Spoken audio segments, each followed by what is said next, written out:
l'association des victimes de la torture au Togo, ASVITO, a rendu public ce 28 juin un rapport d'enquête sur les conditions de vie et de travail du personnel de surveillance de l'administration pénitentiaire au Togo, PSAP.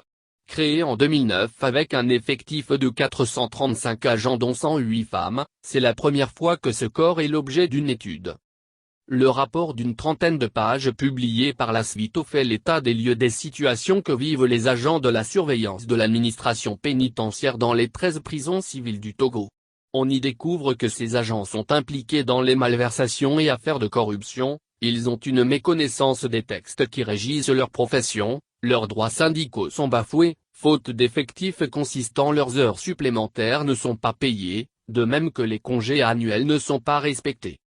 On s'occupe des prisonniers mais les autorités nous traitent comme si nous étions nous-mêmes des prisonniers, on est toujours dans la même position qu'on nous a recrutés, rien ne change pour nous, témoigne un surveillant dans le document.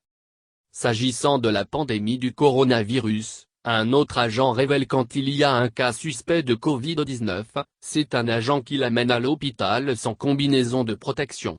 Si le prisonnier est déclaré positif au Covid-19, c'est en ce moment qu'on donne à la combinaison à l'agent.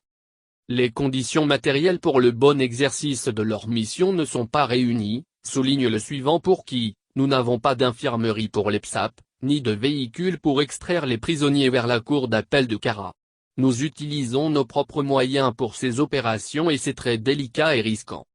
Depuis que ce corps a été créé, les agents recrutés ont rarement vu une progression du point de vue de leur plan de carrière. Je suis 2V depuis 2012 et jusqu'à présent rien n'a changé sur mon galon, ne sais même pas à quoi ça sert. On nous dit que nous sommes corps habillés et les grades n'ont aucune valeur, estime un agent. Quand nous avons voulu créer notre syndicat, les autorités ont refusé, on nous a dit que c'est la rébellion et qu'un militaire n'a pas droit au syndicat.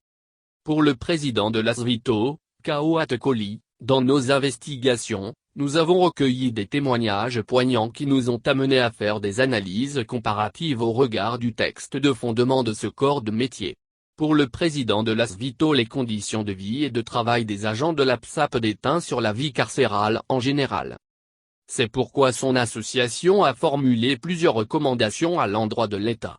Elle a également exhorté les organisations internationales à accompagner l'État togolais dans la mise en œuvre de ces recommandations pour l'amélioration des conditions de vie et de travail. Anciennement assurée par les gardiens de préfecture, la surveillance des prisons et centres de détention a été confiée depuis 2009 à un nouveau corps par décret N-2005/PR du 14 janvier 2009 déterminant le cadre juridique du personnel de surveillance pénitentiaire.